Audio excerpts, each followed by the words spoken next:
Bismillahirrahmanirrahim. Assalamualaikum warahmatullahi wabarakatuh.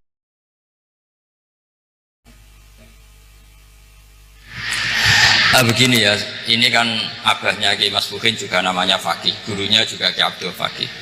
Saya berharap anak-anak Inkafa ini nekuni utamanya itu fikih. Fikih itu penting sekali. Kata Sayyid Ali yang Sohibu Simti Duror itu, wabihi kiwamu syariah, yang bisa mengawal syariat itu hanya fikih. Fikih itu ya kalau yang paling gampang untuk kita misalnya punya Fathul Qorib, Fathul Mu'in, Fathul Wahab. Tapi yang faham betul, pasti faham itu ngelotok setengah hafal. Jangan bawa kitabnya tok, sementing sekian semester terus selesai. Itu sama-sama dosa, itu dosennya ya dosa, mahasiswanya juga dosa. Karena sudah terlanjur sarjana agama, ternyata nggak bisa, itu kan mendingan tidak sarjana agama. Itu saat tak cerita sama Ki Roba, itu ada fatwa kiai juga wali. Suatu saat ada penyanyi dangdut top terkenal di Indonesia itu nyanyi dangdut. Ya penyanyi ya dai, entah itu hakikat entah majis tidak tahu. Itu kiai itu fatwanya lucu. Kalau kamu datangi dia pas main dangdut, masih saya beri izin. Tapi kalau datangi dia pas pengajian itu tak larang.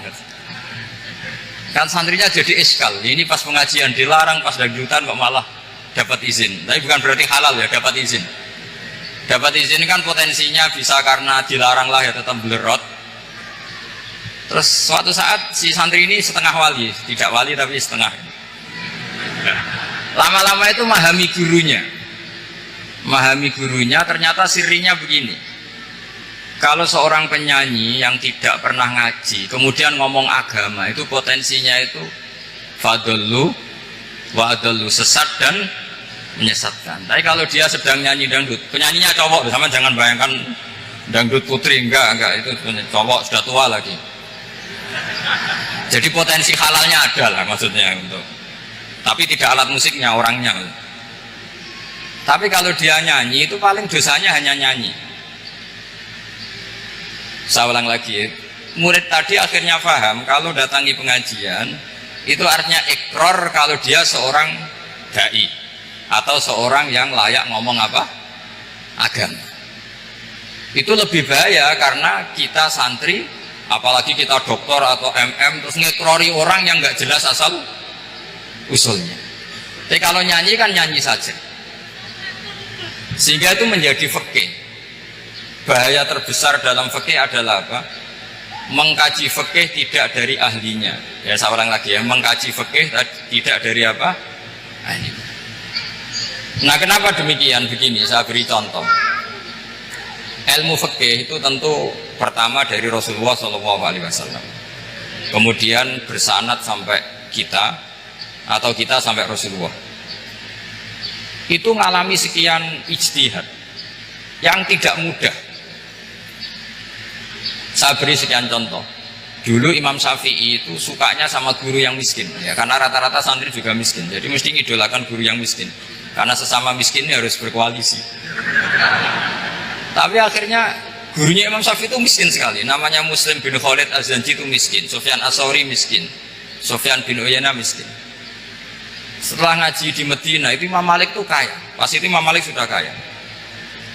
Setiap ketemu Imam Syafi'i dikasih uang. Sampai ketika Imam Malik itu bilang, kamu sudah alim, ilmu saya sudah habis, kamu ngaji sama yang lain. Sama siapa? Kata Imam Malik, orang yang sealim saya sudah meninggal, namanya Abu Hanifah. Tapi dia punya murid, namanya Muhammad bin Hasan Asy-Syaibani, kamu ke sana. Terus Imam Malik datang ke Baqi. Dulu Baqi itu pasar rental, ya Grab lah kira-kira sekarang. Mengumumkan, siapa kafilah yang mau ke Irak? Kita ya Imam Malik, dibayari sama Imam Malik. Ini yang antar ke Irak, ke Muhammad bin Hasan Asy-Syaibani. Imam Malik mulai ngeper. Guru saya yang miskin tidak pernah nyangoni, guru-guru saya yang kaya sering nyangoni. Mulai memasalahkan kiai miskin gitu, kira-kira seperti itu, mulai masalah gitu. Setelah datang ke Irak di Muhammad bin Hasan Asy-Syaibani Itu si Muhammad bin Hasan Asy-Syaibani itu kalau ngitung uang itu di meja tamu. Jadi punya emas lantaan, punya uang. Kira-kira kalau Indonesia punya rupiah, punya dolar, dihitung itu di ruang tamu. Kata Imam Syafi'i, saya dengan Imam Malik saja nggak serik, ini lebih kedonyan lagi kiai. Ngitung uang itu di ruang tamu. Terus akhirnya si Muhammad bin Hasan Asy-Syaibani ini ahlul usul, dia pakar usul. Kamu heran sama saya? Iya. Kiai kok kedunyan, dia ngomong gitu.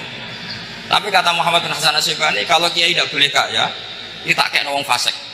Ben gue demenan, gue mabuk. Oh jangan, nanti dipakai maksiat. Penjenengan mawon kersane digetokan. Berarti kiai oleh sugih, mun pun angsal-angsal. Semenjak itu jadi satu fikih bagi Imam Syafi'i. Ternyata kalau mengharamkan kiai sugih berarti membolehkan yang fasik sugih. Kalau yang fasik sugih bisa dipakai i'anah alal maksiat. Semenjak itu mindset pikiran Imam Syafi'i rubah. Saking rubahnya sampai beliau berpendapat orang bisa beli Alphard, kok beli carry itu haram. Bisa jadi bupati kayak Pak Roba, kok jadi RT haram. Pokoknya gitu. Bisa keren kayak Gus Bak, kok jadi orang pendengar haram. Pokoknya haram terus. Karena dalil beliau al-Islam ya'lu wala ya'la. Coba sampean ridho misalnya jadi orang Gresik dipimpin orang yang nggak sholat, ridho ndak? Ndak. Atau sholat tapi nggak bisa ngaji, ridho ndak? Ketika yang bisa ngaji berpotensi jadi buka, terus keterusan. Karena Imam Syafi'i keterusan, ya umatnya keterusan. Akhirnya orang-orang Syafi'i itu politikus rata-rata. Ya, makanya sama jangan kaget sama Baroba. Kakak saya wakil bupati dulu. Putranya Mbah Mun ada yang wakil apa? Gubernur. Dulu Gus Wahid yang menteri agama. Itu asal usul dari perubahan fikih, mindset, cara berpikir Imam Syafi'i. Jadi dulu itu fikih ditemukan itu jelimet, ada perdebatan. Itu tidak hanya pada level ulama, pada level Nabi pun ada perdebatan. Jadi jangan kira Nabi itu tidak debat, ya debat. Nabi itu asal seangkatan itu mesti debat, termasuk debat dengan malaikat. Jadi kalau perlu ya debat sama apa? Karena malaikat itu kan lugu itu gak iso mikir. Karena kalau malaikat iso mikir bisa jadi rektor. Nanti kasihan Pak Salam. Malaikat gak boleh jadi rektor. Malaikat Israel itu gak tahu etika. Jadi beliau ketika mau membunuh, mencabut nyawanya Ibrahim datang, ya Ibrahim saya ini disuruh nyabut nyawa kamu. Kata Ibrahim, wah kamu itu pasti salah. Kamu tahu saya siapa? Saya ini Khalilur Rahman, kekasih Allah. Masa kekasih membunuh yang dikasih? Ini enggak benar, logika itu enggak benar. Pasti kamu salah. Karena Israel itu tidak bisa debat. Ketika ditanya, hal ra'aita khalilan yumitu khalilah? Masa kekasih membunuh yang dikasih? Saya ini Khalilur Rahman. Masa Allah mencintai saya kemudian membunuh saya? Itu logika agak benar. Enggak, keliru, kamu itu keliru. Israel akhirnya terbang lagi. Ya Allah, katanya logika saya ini salah. Karena masa kekasih membunuh yang dikasih. Karena Israel gak pernah sekolah, gak pernah sekolah. Gak bisa dia jawab. Akhirnya diajarin Allah. Ya kamu bilang gini ke Ibrahim. Hal ra'aita khalilan yakrahu ayyalqa khalilah. Masa kekasih tidak siap ketemu yang dikasih. Dibalik logikanya. Akhirnya datang lagi ke Israel. Kata Allah begini, masa jenengan kekasihnya tidak siap ketemu yang kau kasih? Oh ya oke, mati gak apa-apa. Jadi ilmu itu ngalamin perdebatan. Jadi saya datang murni karena Kiai Mas Bukin, bukan karena MC. Itu dosa besar kalau saya datang karena MC. Karena saya punya kewajiban yang lebih besar. Jadi yang bisa mengalahkan adalah a'dzuma minhu, yang super besar kira-kira. Karena jelas ada riwayat inna min abaril birri silatar rojuli ahla wuddi abi.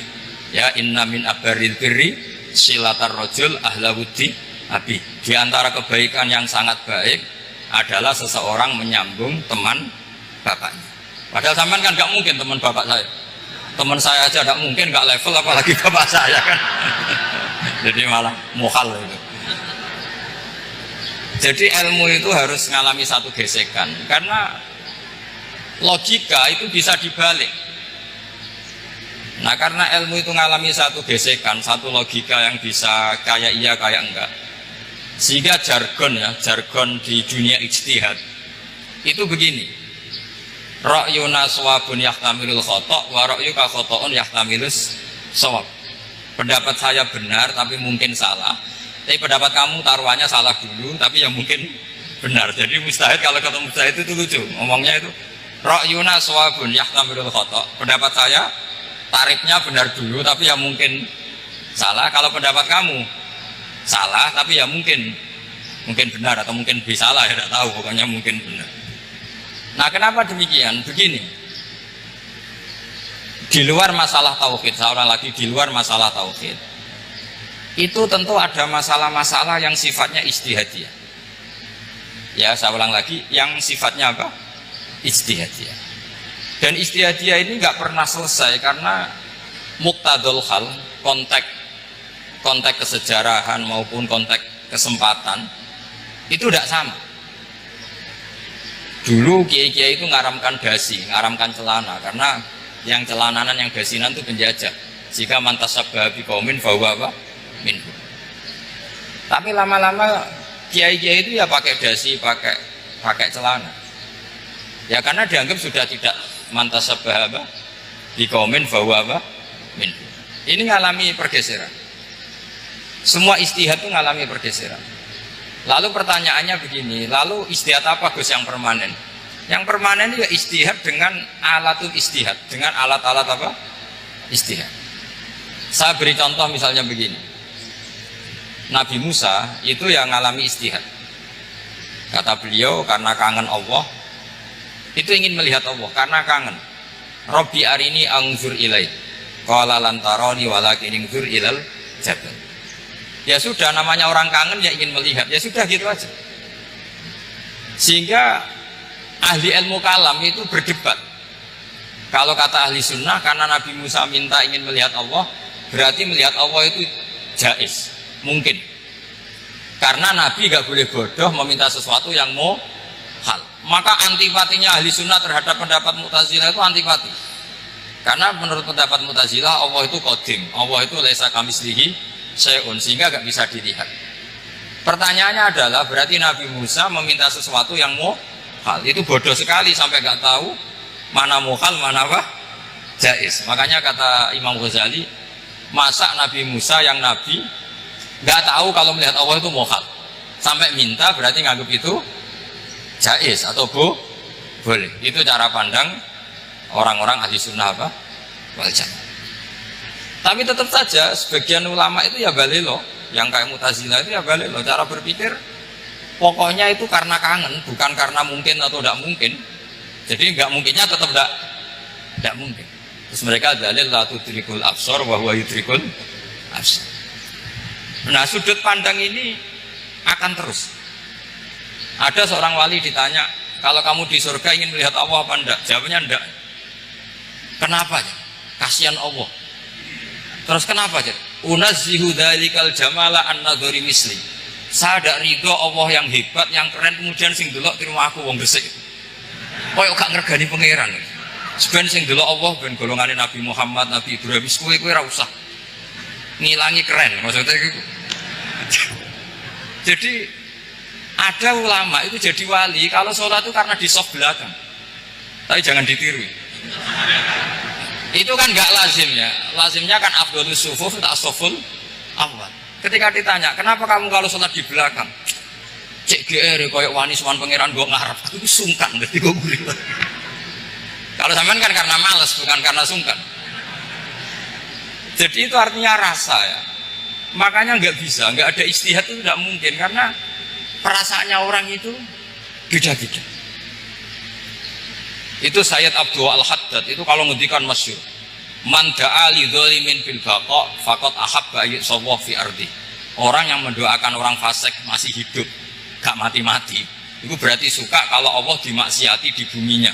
Wong fasik kelakuannya rak maksiat, nah mbok dongakno mari, itu berarti kamu ingin Allah didurakani terus menerus karena si fasik masih hidup. Tapi kalau Abu Hasan As-Sadili cara ngendikan gini, kalimatnya persis. Man ahabba alla yusawwahu fi ardi faqad ahabba alla tadhharu maghfiratuh. Orang yang ingin dunia ini steril, gak ada maksiat, maka sama saja berkeinginan tidak melihat luasnya maghfirahnya Allah. Sama-sama wali besar, tapi cara pandang hubungannya dengan Allah seperti itu. Jadi mau tidak mau, istihad itu mau tidak mau. Makanya tidak usah dipertentangkan misalnya cara berpakaian, cara apa, yang penting sesuai aturan Islam ya sudah. Karena ini urusan rasa. Urusan apa? Rasa. Itu Syekh Hasan Basri itu sering jagungan sama Robiah Hadawiyah. Itu secara fikih salah. Tapi pas itu ulama fikih ditanya, kenapa Anda tidak komentar terhadap dua wali besar yang sering ketemu? Andai kan semua santri seperti itu akan saya halalkan ke atas. Karena nggak mungkin punya nafsu. Sehingga fikih dulu memang masih asli. Kamu lihat di takrib misalnya, lelaki melihat perempuan itu nggak boleh kecuali sekian alasan. Termasuk boleh itu litaklim karena mengajar, atau lil muamalah. Ini yang mulai masalah. Ada warung kopi, penjaganya cantik, santri-santri ngopi, ini lil muamalah. kan kasus itu. Mau disalahkan itu ada takbirnya, mau dibenarkan ini jelas fasik kan, jelas fasik. Maksudnya sudah fasik sebelum itu ditambah itu, jadi fasiknya permanen. Nah pertanyaannya adalah, kalau kamu ngajar mbak-mbak, kemudian hafal yang cantik yang enggak, itu taklim di nazar apa nazar di taklim? Itu taklim apa modus? Makanya kalau ngopi cari bakul yang cantik, itu muamalah untuk nazar apa nazar untuk muamalah? Loh kalau saya ngopi dengan kirobah pasti halal. Karena begini, berjalan saja, bareng capek, nggak tahu itu warungnya siapa, terus berhenti ngopi. Kebetulan bakulnya cantik. Nah itu mungkin halal, karena kan saya tidak milih-milih. Ingin ngopi kebetulan bakulnya cantik. Kalau kamu kan nggak hafal daftarnya. Wah itu mesti haram itu mesti haram itu. Karena berarti kan kamu menjadikan ngopi ini modus. Gue jagani nak takok pangeran. Lo kok nazar? Muamalah Gusti, muamalah. Itu mesti modus. Maka fikih itu harus dikawal oleh tasawuf. Kalau tidak, semua hukum fikih bisa diakalin. Makanya Imam Bukhari punya satu bab namanya Kitabul Khiyal. Bab mengkhilaf fikih. Beliau itu antinya sama Abu Hanifah itu luar biasa. Nggak ada ulama dibenci Imam Bukhari kayak Abu Hanifah. Masyhur. Untungnya beliau nggak menangnya Abu Hanifah. Kalau menangi geger terus ya. Bisa fasul masail terus ya. Itu Abu Hanifah itu ulama yang suka khilah. Khilah itu ngerekayasa hukum. Misalnya begini, saya ini puasa agak lemes, ujian agak lemes, apalagi kiai serapati duit santri guling-guling lemes ini. Apa mangan itu kan, poso-poso kok mangan kan gak keren. Supaya saya bisa makan dan halal, saya bisa ngajak kiai Robai ya jalan-jalan. Jalan-jalan nyari yang jarak 2 marhalah, ya sudah, terus bisa makan. Kalau ditanya Allah kok makan, musafir. Jadi bolehkah insya'us safar menciptakan pergi demi untuk supaya boleh iftar? Boleh enggak saudara jenengan? Coba kok enggak boleh alasannya apa? Kan pergi, perginya juga enggak maksiat. Itu khilaf. Tapi Sayyid Muhammad, Abu Ya Sayyid Muhammad, Muhammad bin Alawi, Sayyid Muhammad itu membela Abu Hanifah. Artinya membela jangan semua khilaf itu diharamkan. Karena itu cara, saya ulang lagi, karena itu cara untuk mengawal bahwa hukum Allah itu luas. Karena kalau nggak ada khilaf itu ya kita kesulitan. Kita kesulitan. Misalnya begini, ini penjelasannya, makanya kita harus sering mendengar. Saya itu dulu masih sangat fikih itu protes, kenapa ada poluan polisi wanita? Itu kan pekerjaan cowok ya, pekerjaan pria. Tapi setelah mendapat penjelasan dari polisi itu alasannya masuk akal, Gus. Kadang-kadang orang nakal itu menyembunyikan narkoba itu di alat wanitanya. Itu kalau semua lelaki polisi kayak jenengan masalah itu. Sehingga memang harus ada polisi wanita, karena sebagian pengedar narkoba itu perempuan dan menyembunyikannya di tempat itu. Kalau semua polisi cowok kan gak kebayang. Sehingga kita akhirnya mendengar membolehkan polisi itu wanita. Ada wilayah yang harus wanita. Begitu juga ada pertanyaan, kenapa sih dokter kandungan itu cowok? Saya punya banyak santri yang muhibin saya itu dokter kandungan. Tak tanya, kamu itu kok cowok kok jadi dokter kandungan? Kan pekerjaannya seperti itu. Dia jawabnya lucu. Dari 10 yang tes jadi dokter kandungan, itu yang cewek itu lulus 2. Yang cowok lulus semua. Karena ketika cewek dites melihat ketuban pecah darah itu langsung pingsan. Sehingga yang secara psikologi dablek itu kan memang lelaki. Jadi serah wongnya sewakit santai. Kadang nggak lahir-lahir dintaini nang joko rokokan santai. Itu kalau cewek yang jadi dokter kandungan itu nunggu jam 11, jam 4 sudah pingsan. Nah ini cerita, bukan berarti saya menghalalkan, enggak. Kita harus mendengar, saya ulang lagi, kita harus apa? Dan itu setelah mendengar itu nanti jadi disiplin ilmu, yaitu namanya fikih. Saya berkali-kali cerita di mana-mana cerita, fikih itu harus dievaluasi karena ini masalah furu'iyah. Saya berkali-kali cerita di mana-mana cerita.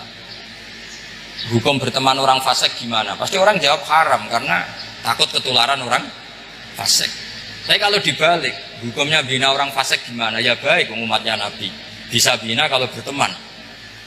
Kamu bisa bina orang fasik tanpa berteman? Gak bisa. Jadi kalau dibalik, hukum berteman orang fasik gimana? Haram. Hukumnya bina orang fasik baik, bisa bina kalau berteman. Berarti berteman orang fasik ya terus nanti pada level lapangan sih gampang.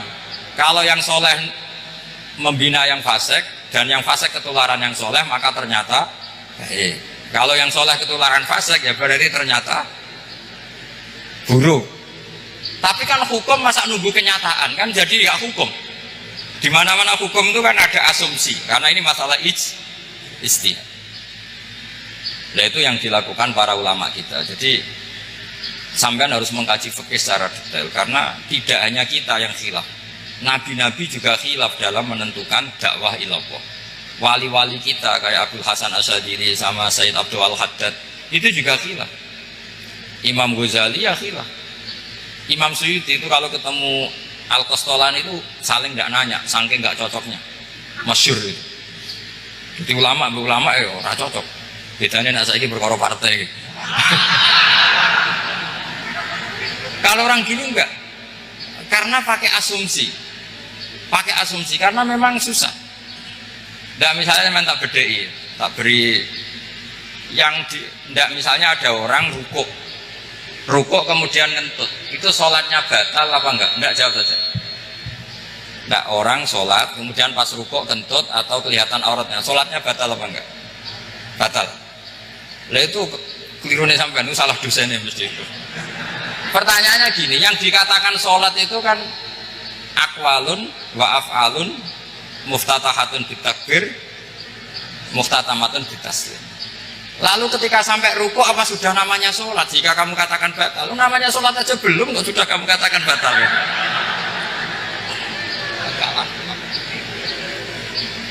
Iya kan? Jadi kalau aku mau sholat pas ruku ngetut batal atau ora?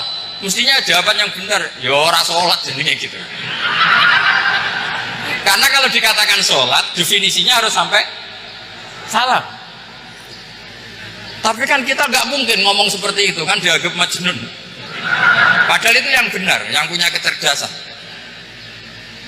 Nah makanya pertanyaannya, fikih itu ngikuti bahasa awam apa bahasa istilah? Kalau ngikuti bahasa awam ya kayak tadi, sholat kok pas rukuk kentut maka batal. Sebenarnya yang batal itu sholatnya apa rukuknya? Nah makanya terjadi perdebatan. Kalau yang pakar-pakar usuli itu salah istilah itu nggak mau. Saya ulang lagi, kalau pakar-pakar usuli itu salah istilah itu nggak mau.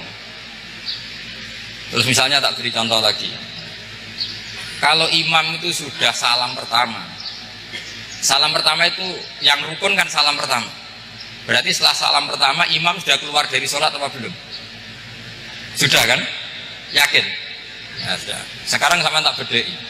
Lalu makmum itu kesunatan langsung berdiri apa nunggu imam salam kedua?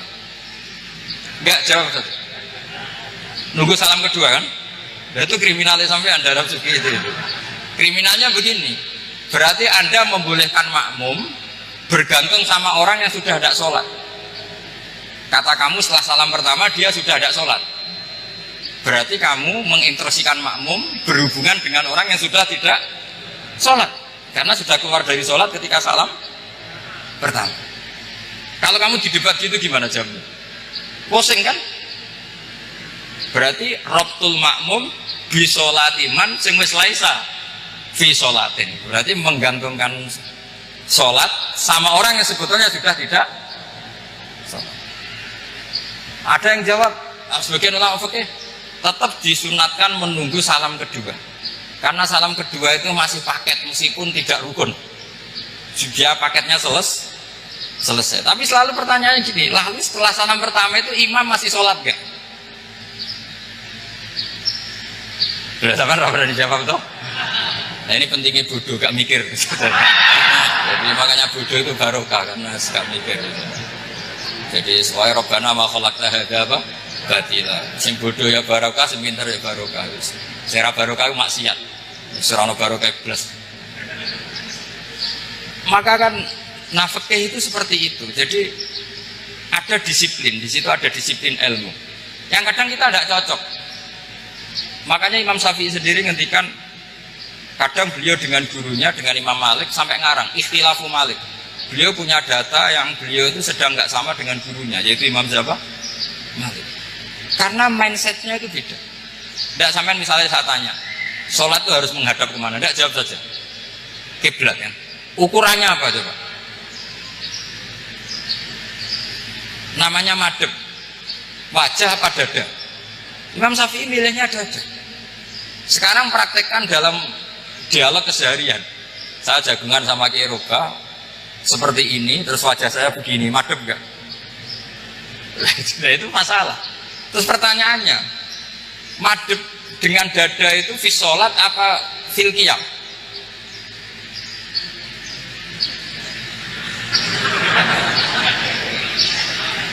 Loh enggak, kalau fi sholat pas sujud dada kamu madep mana coba? Kamu tidak pernah mikir kan? Ya madep pakai dada itu kan kalau berdiri, kalau rukuk sama sujud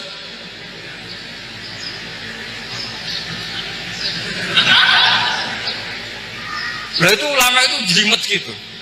Makanya jarang yang menekuni profesi ulama itu. Karena menekuni proposal banyak, karena memang susah. Jadi ulama itu orang yang cara berpikir sudah aneh. Jika mereka detail, maksudnya menghadap itu apa ukurannya kalau berdiri ya dada, tapi nggak bisa kamu katakan atawajuh bisodri aturan dalam sholat, fikuli sholat. Pertanyaannya lah kalau rukuk sama sujud dadanya menghadap kemana coba? Maka itu ilmu yang sudah jelimet. Nah ulama usul fikih, ulama yang nggak mau salah per detail hukum. Sehingga menurut Imam Rafi'i, misalnya kalau beliau ditanya sujud itu gimana ya, asal watul jabhah ya sujud. Tapi kalau menurut Imam Nawawi harus melibatkan 7 apa? Anggota, yaitu al-jabhah, wal yaden, warubaten, wal qadamen. Oke, Imam Nawawi kita ikuti. Tentu keseharian kita pakai Imam Nawawi, yaitu berdasar hadis umirtu an asjuda ala sab'ati dumin al-jabhah, wal yaden, warubaten, wal qadamen. Berarti berapa? 7. Tapi pernah saya cek di kitab karangannya Imam Syafi'i, ketika beliau ngendikan saya suka kalau orang sujud itu melibatkan 7 anggota berdasar hadis ini. Tapi kata beliau wayah tamilu, dan bisa saja sujud yang watul jabhah itu sudah cukup. Terus kata Imam Syafi'i, limadha, karena Nabi ketika sujud itu hanya ngendikan begini, sajadalaka wajhi wa sam'i wa basori. Gak ada di hadis wayadi, warubati, wakodami. Ya sudah akhirnya. Nah itu sudut pandang. Terus gugatan kedua begini. Ada orang muslim yang sujud sama berhala. Untuk menjadi murtad itu harus 7 anggota apa cukup 4 jabah halal ardi? Untuk sah menjadi murtad itu. Untuk sah menjadi murtad cukup patu jabah alal arti harus 7 anggota. Untuk keabsahan murtadnya itu. Tidak jawab. Makanya ini tugas dosen-dosen ini meminterkan ini. Karena namanya sudah faqih. Faqih itu ahli fikih yang detail namanya faqih.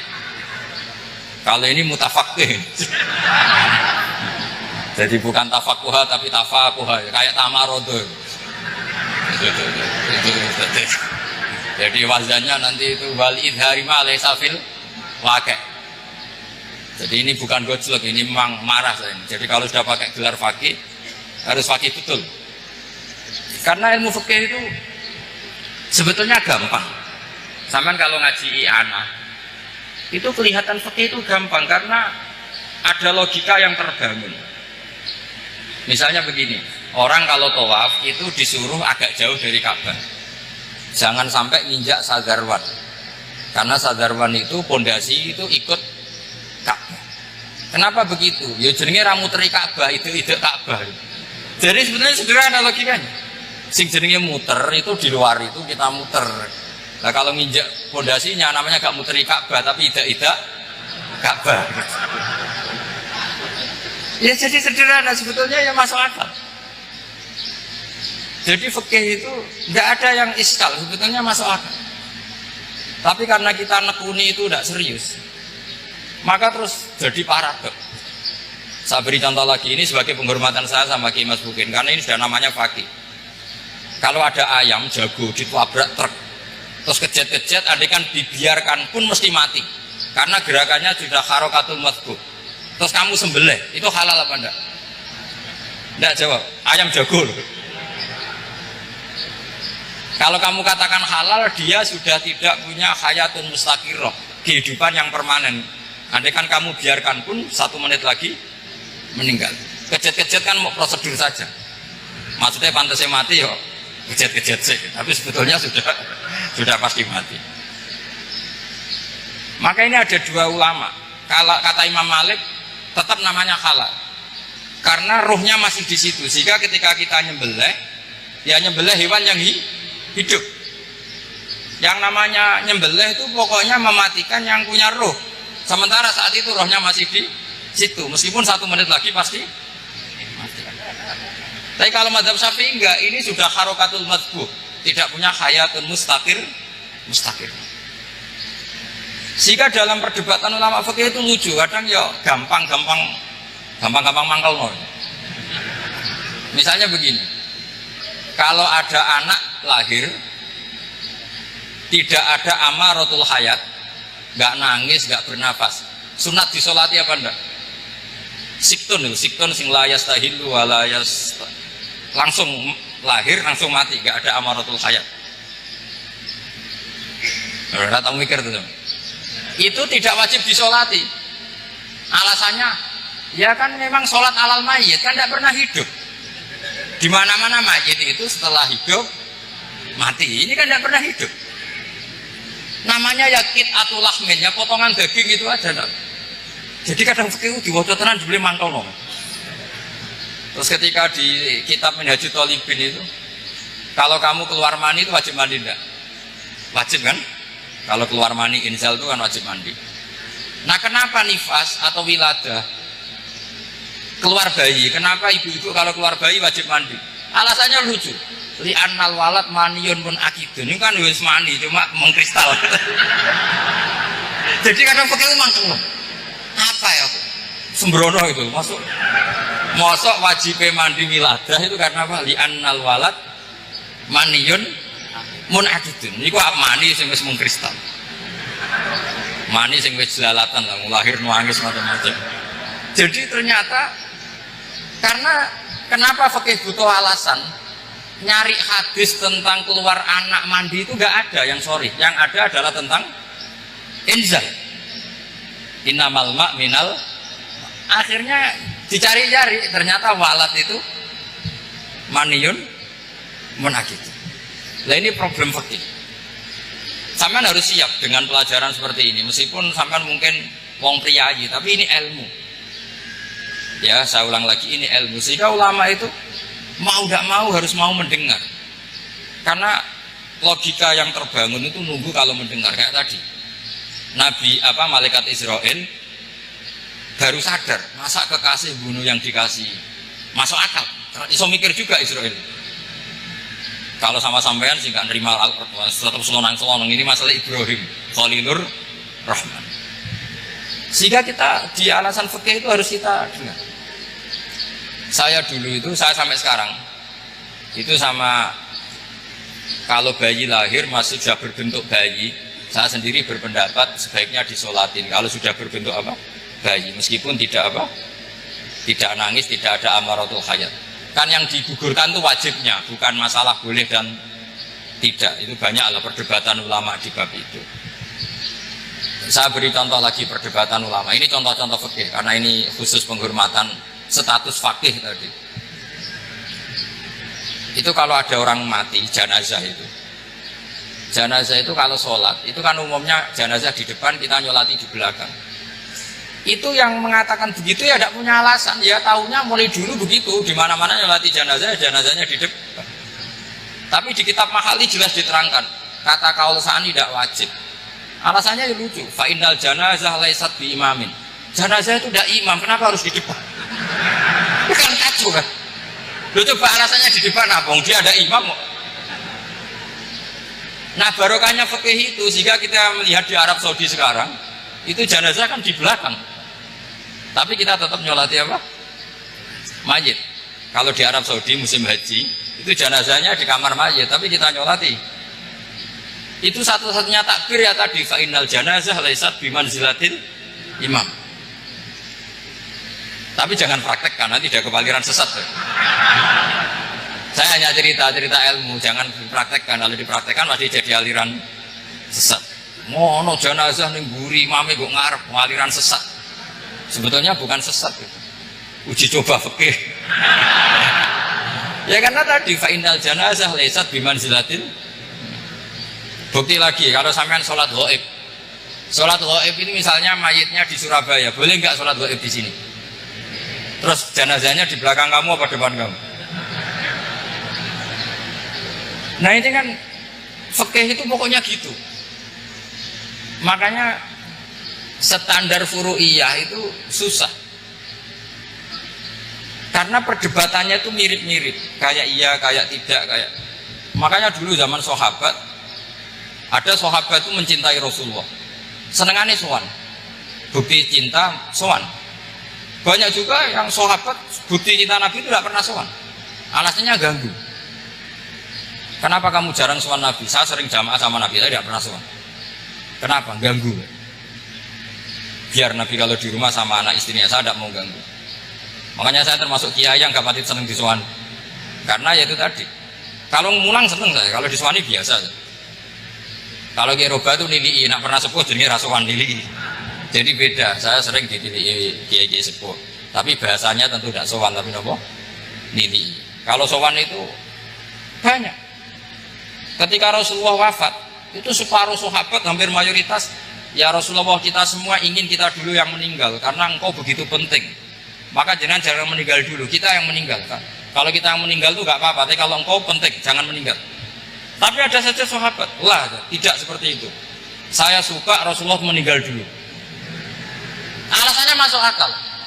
Biar Allah menyaksikan saya kama usaddikuhu hayyan usaddikuhu maitan. Allah biar menyaksikan saya iman kepada Nabi ketika masih hidup, dan saya buktikan setelah mati pun, setelah meninggal pun, setelah wafat pun iman. Jadi ternyata baisnya itu supaya orang tahu bahwa iman kita kepada Nabi itu iman yang super. Jika ketika beliau sugeng ya kita iman, setelah wafat juga kita iman. Kayak usaddikuhu maitan kama usaddikuhu hayyan. Supaya saya mentasdikkan beliau setelah meninggal sebagaimana kita mentasdikkan beliau saat masih hidup. Dan ternyata Allah ridho dengan perkataan sahabat itu. Kenapa Allah ridho? Karena menjadi pelajaran bagi orang-orang yang ditakdir gak menangi Rasulullah SAW. Tetap mereka iman. Jangan kayak setan itu kurang ajar betul kalau iblis itu. Masyhur itu, iblis itu nangis-nangis neng Nabi Musa. Iblis itu takutnya sama Allah itu luar biasa, sampean kalah. Iblis itu setiap ketemu malaikat karena dia ngerti alam gaib mesti apa itu kama sali syaitani isqala lil insani kufur falamma kafara qala inni bari'um minka inni akhafu wa rabbal alamin. Jadi setan iblis itu paling sering bilang inni akhafu wa rabbal alamin karena iblis itu tahu surga, tahu neraka, tahu kekuasaannya Allah. Jadi takutnya sama Allah luar biasa. Makanya setiap dia mengajarkan kekafiran, setelah orang itu kafir gimana? Inni bari'um minka inni akhafu wa rabbal alamin. Saking takutnya sama Allah, suatu saat iblis ini datangi Nabi Musa karena tahu Nabi Musa itu kalimullah, orang yang bisa komunikasi langsung dengan Allah. Ya Musa ya kalim Allah, saya ini makhluk, saya takutnya sama Allah luar biasa, tolong rayukan Allah supaya nerima tobat saya.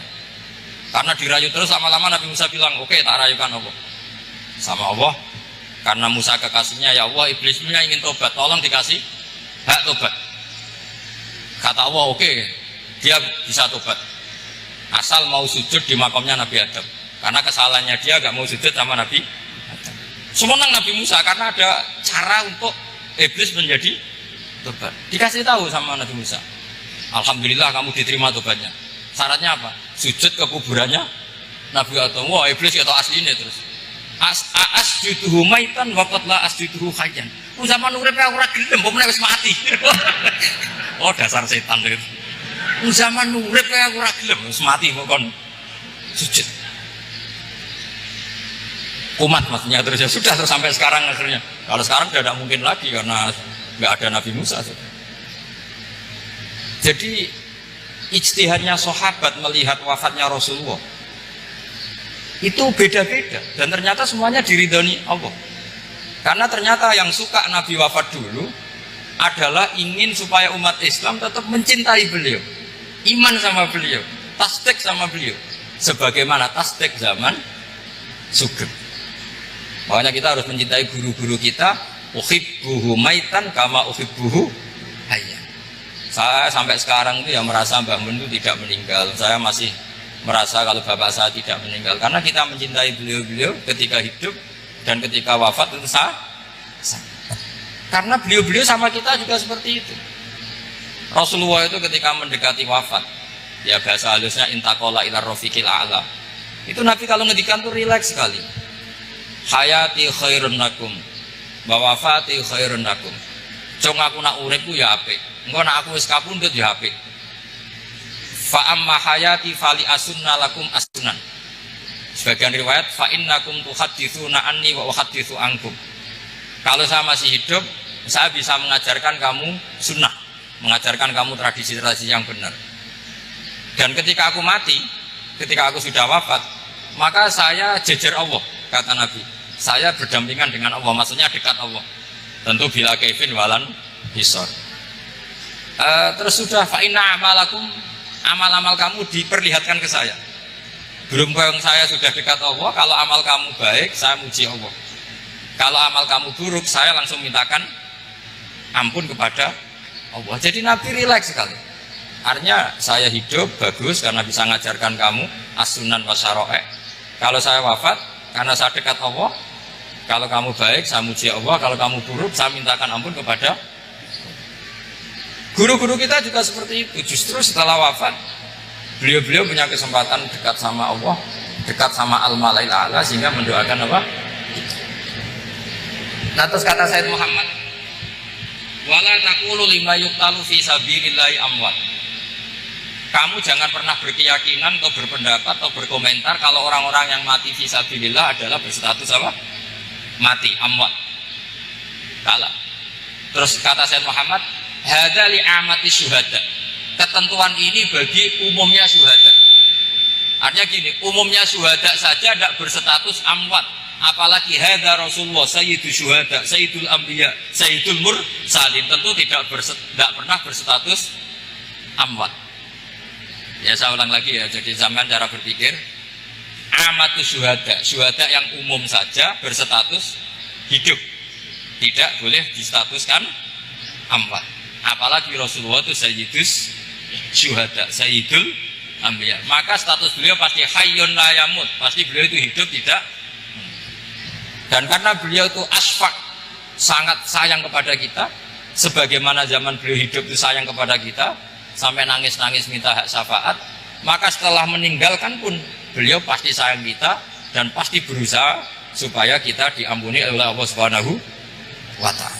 Sehingga ada sahabat yang tadi berpendapat, kalau saya nggak masalah Nabi wafat dulu, supaya Allah menyaksikan saya usaddiquhu maitan kama usaddiquhu hayyan. Jadi ini cerita ya, cerita sudut-sudut pandang. Jadi saya mohon kalau mengkaji fikih itu harus detail. Minimal takrib itu setengah hafal. Supaya konstruksi ilmu itu utuh. Ya sama lagi konstruksi ilmu itu.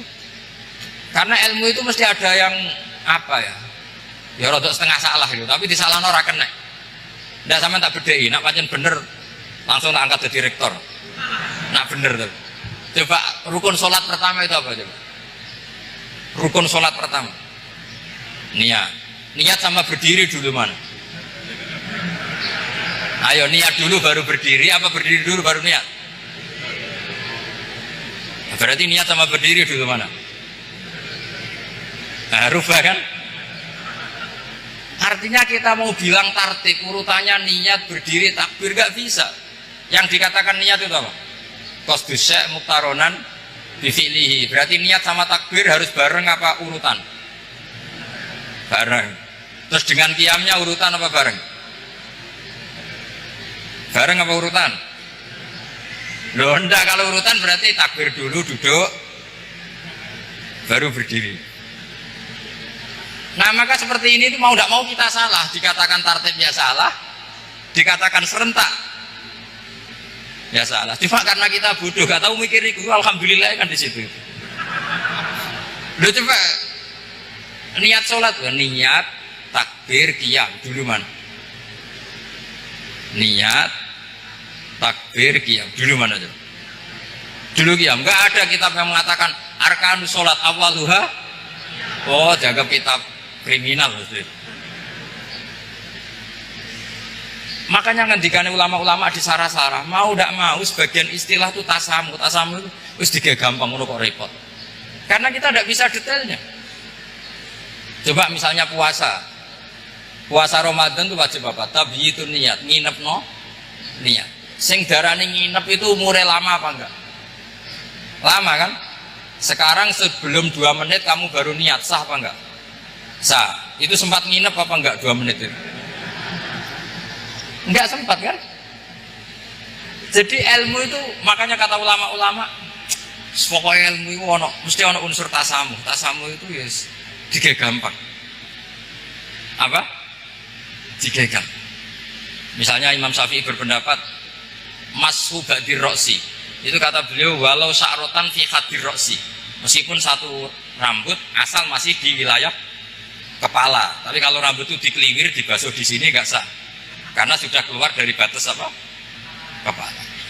Imam Syafi'i cara berpikir kan Yus ngene iki jenenge basuh sirah. Tapi cara Abu Hanifah enggak. Ya enggak, yang namanya megang kepala itu ya minimal 1/4. Masa gitu dikatakan Lalu ulama usul fikih itu berdebat.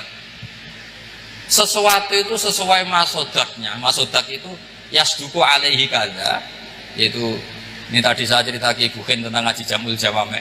Ini ilmu yang di Jamul Jawame. Sesuatu itu ukurannya mayasduku alaihi kada apa dengan takrif definisi. Misalnya gini, sholat itu batal dengan makan. Kalau kamu sholat makan batal nggak? Nggak, jawab saja. Batal. Itu satu upo apa satu piring? Nggak, jawab saja. Satu upo sudah batal. Sekarang bab makan di ngurmat tamu. Jong tamuku keimangan. Iku sak upo apa sak piring? Nah ini kan tidak fair, di bab tamu makan satu piring, tapi di bab sholat satu upo. Maka pertanyaannya, lalu penamaan sesuatu itu berdasar masodak, mayasduku alaihi ismu kadza, atau berdasar uruf?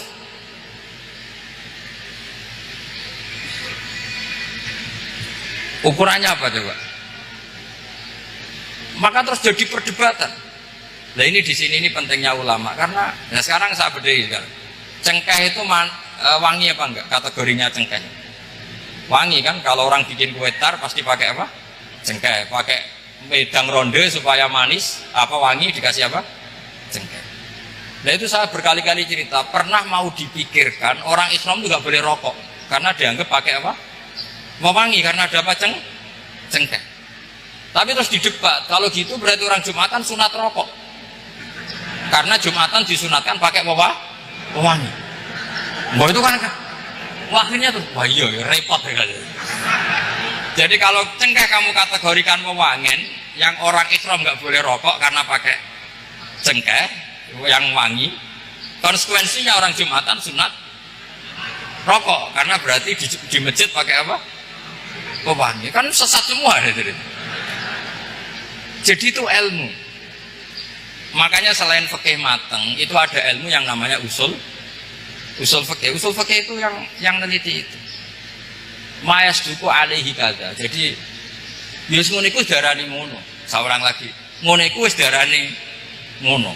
Ora perlu roh detail.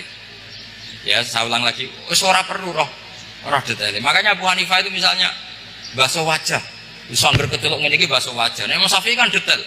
Mimbaini mana bitis sya'ri sampai ila somahe udunehi ila dakon. Terus mana bitis sya'ri Imam Syafi'i nambah apa? Ghaliban. Kenapa ditambahi ghaliban? Karena kalau orang budak mana bitis sya'rinya di sini. Jadi itu fikih. Jadi fikih itu jelimet. Padahal kita ini nggak pernah berpikir secerdas Imam Syafi'i, tapi akhirnya ya mikir juga. Nah, gak ditambahi ghaliban, mana bitis sya'rinya orang budak kan? Sini.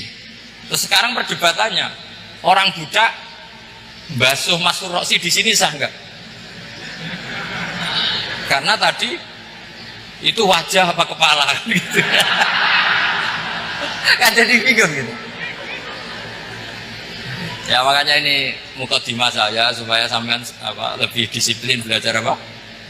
Fikih dan setidaknya didiskusikan lah kitab-kitab Minhajul Thalibin atau kitab-kitab Mahali, karena di situ nanti ada perdebatan dan perdebatannya itu indah sekali. Kayak tadi ada yang mengatakan jenazah harus di depan, tentu dalam kondisi normal kita ingin jenazah itu di depan, tapi ada kondisi itu tidak normal kayak di Masjid Haram.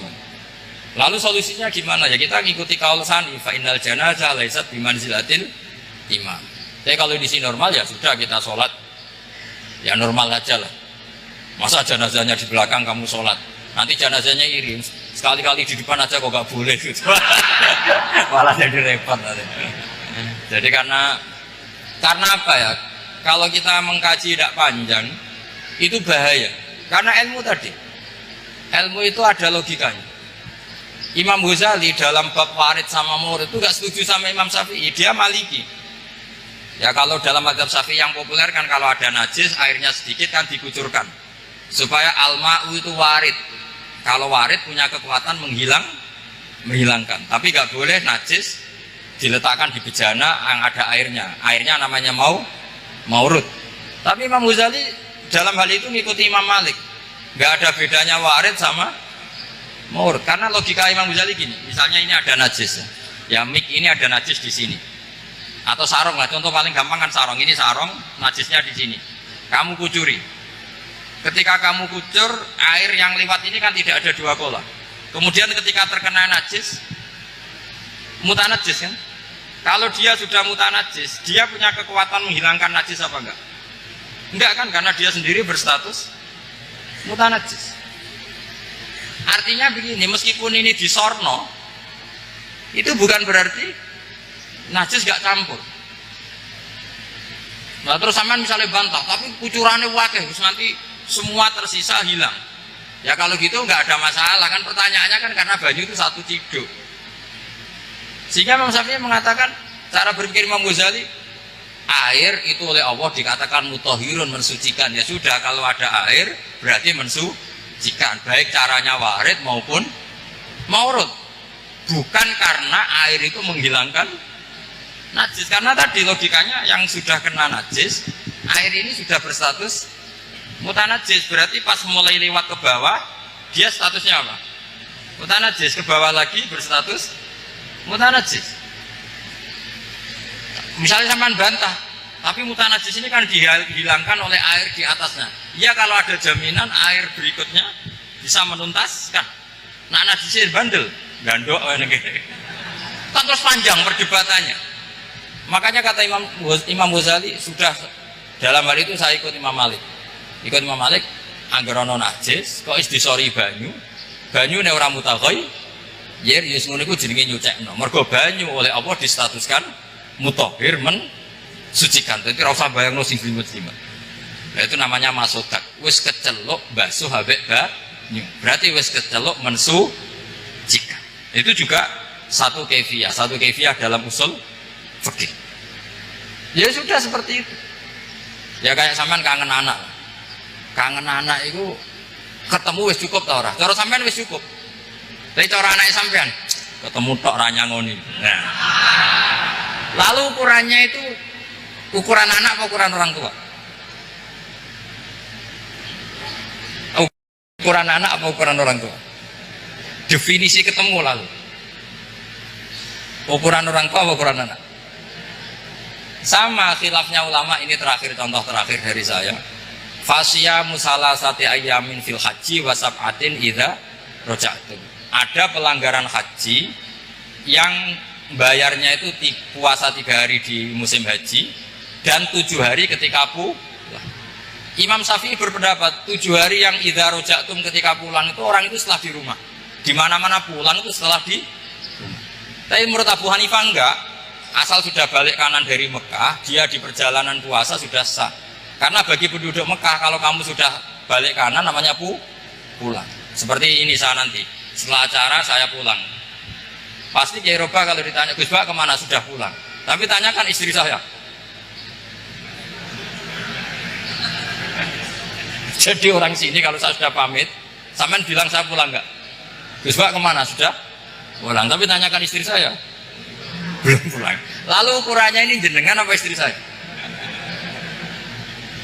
Mau nggak mau harus, karena Allah hanya janjian wasab'atin idza roja'tum, dan 7 hari ketika kamu sudah pulang. Ukurannya siapa coba? Ukurannya penduduk Mekah apa keluarganya? Kalau ukurannya penduduk Mekah, asal orang haji sudah cabut ya disebut pulang. Tapi kalau ukurannya keluarga, asal belum sampai rumah belum disebut pulang. Itu seperti kita dulu ketika era Wesel, zaman Ki Mas Buken, Ki Roba Mondok, saya kan era Wesel. Angger wong tua sebar ngeposno, anakku wis tak kirimi kan gitu. Wong wis diposno. Tapi masih 3 hari. Dari anake durung dikirimi. Bener mana tuh? Ya kira-kira seperti itulah usul fikih. Saya mohon anak-anak Inkafa ini mengkaji itu. Dengan status fakih itu orang yang mutafannin, mutabakhir fil fikih. Itu baru disebut apa? Fakih. Kalau enggak namanya apa? Mutafakih. Jadi bukan fakih tapi berpura-pura apa? Berpura-pura ahli fikih. Ya, tentu sekolah ini bukan diciptakan untuk yang berpura-pura fikih, tapi memang benar-benar apa? Fakih. Ya, saya kira demikian. Mohon maaf. Assalamualaikum warahmatullahi wabarakatuh.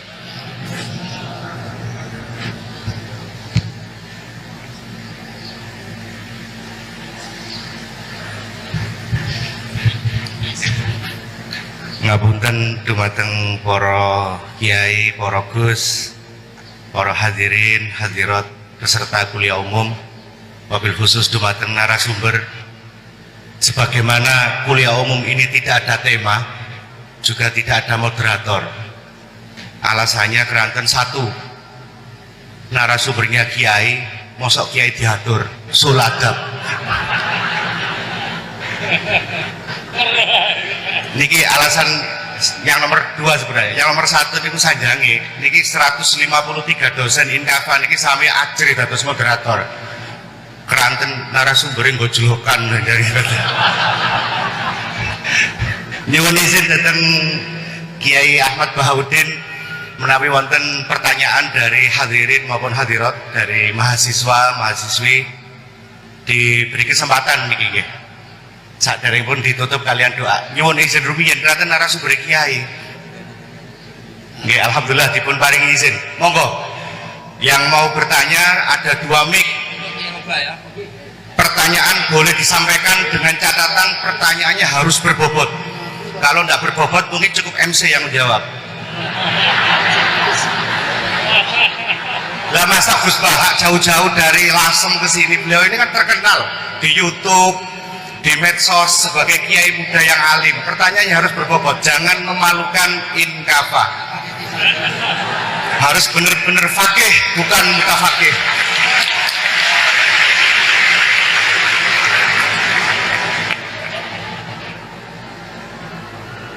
Insya Allah beliau masih ada waktu sekitar 50 menit karena kemarin janji beliau akan meninggalkan tanah suci, suci Manyar maksudnya, pukul 9.30. Monggo angkat tangan dari Muhyiddin ke? Oh, dari mahasiswa ya? Langsung mawon, tidak pakai dilis.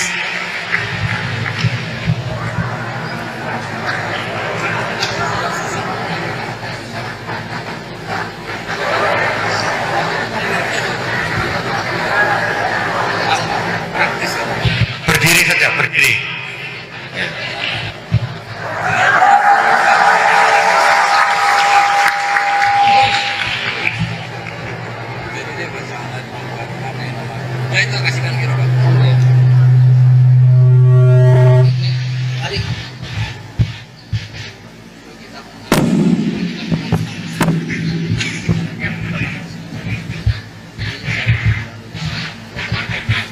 Bismillahirrahmanirrahim. Assalamualaikum warahmatullahi wabarakatuh.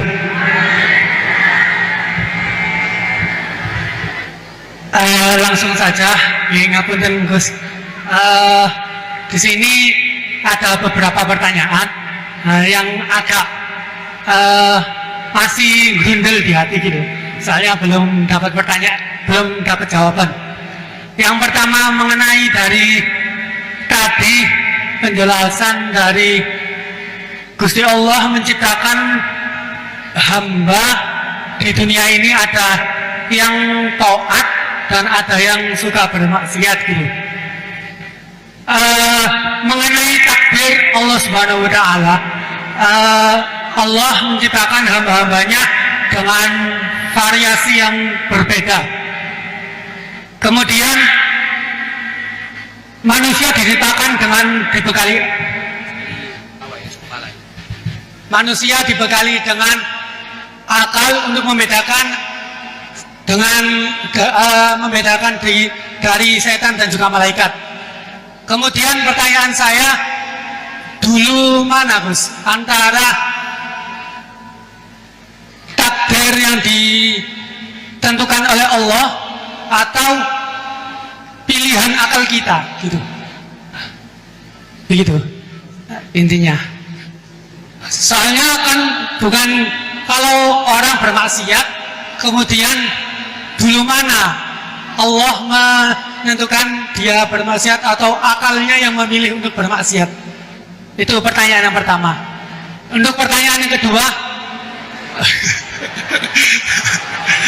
ngapunten.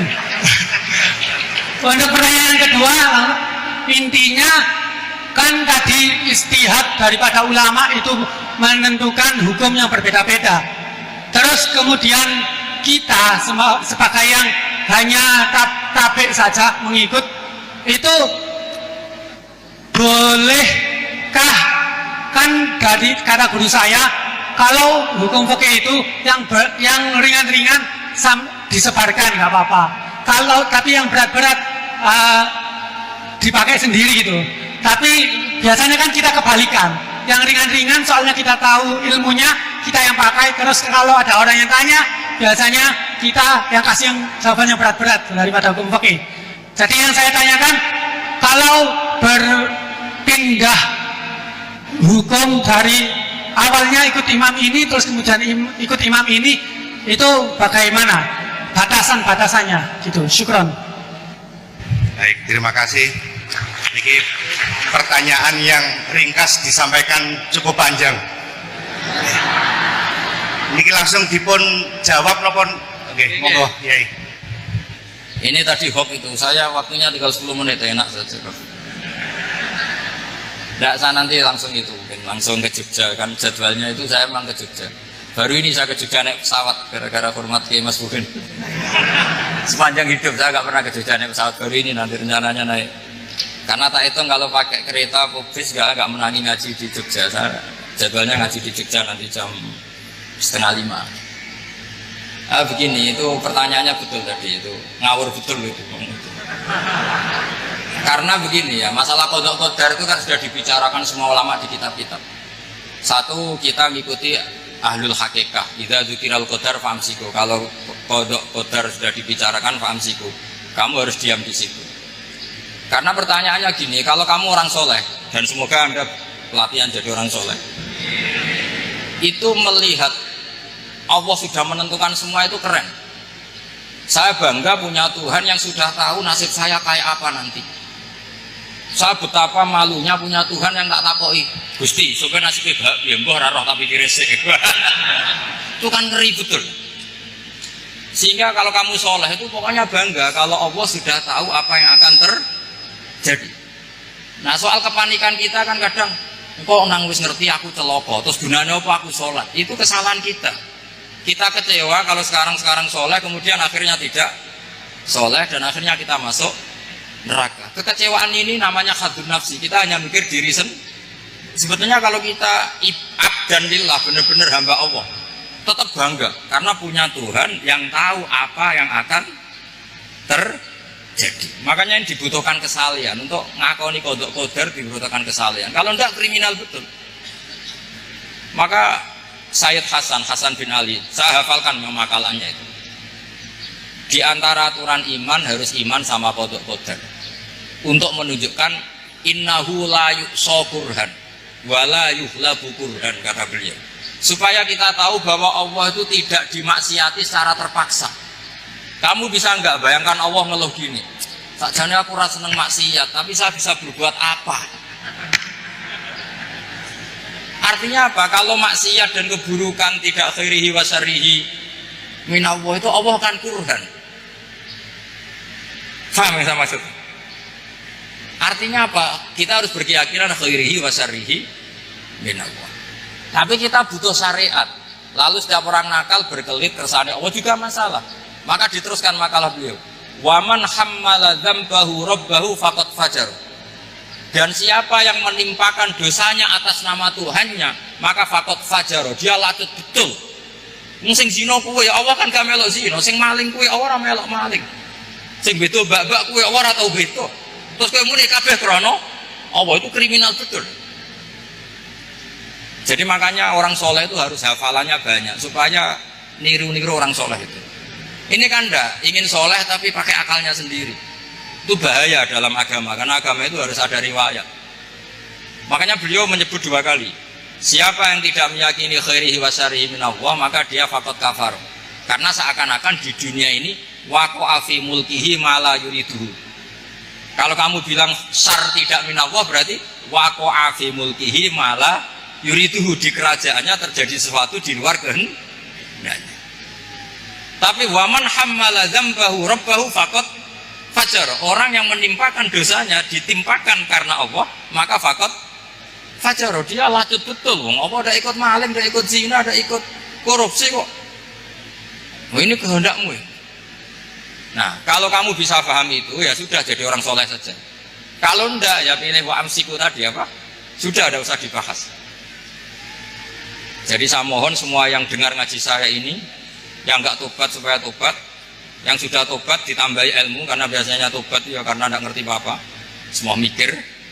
Itu makalnya Sayyid Hasan bin Ali, cucunya Rasulullah SAW, dan itu diamini oleh semua ulama. Saya pernah ditanya seorang rektor, enggak terima dosen, enggak terima mahasiswa, rektor. Tanya, Gus, yang benar itu Jabariyah apa Qadariyah? Jawaban saya lucu.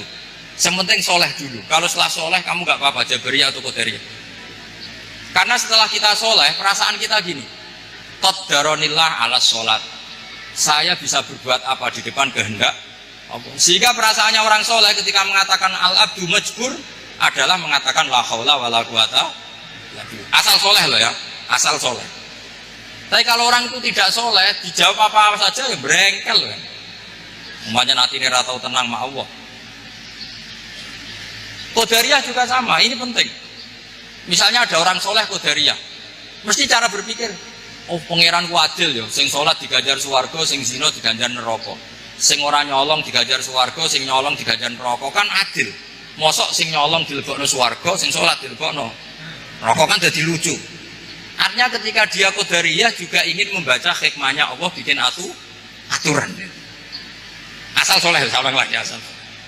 Jadi orang itu setelah soleh itu bisa improvisasi sendiri. Makanya ini pentingnya ayat innal ladzina amanu wa amilus sholihat yahdihim rabbuhum biimanihim. Orang setelah iman nanti akan ditunjukkan oleh imannya untuk mengelola was-wasnya setan. Misalnya saya itu termasuk kiai yang terkenal kalau diundang susah. Karena saya fanatik fikih, saya punya ibu, saya punya pondok. Itu artinya punya kewajiban.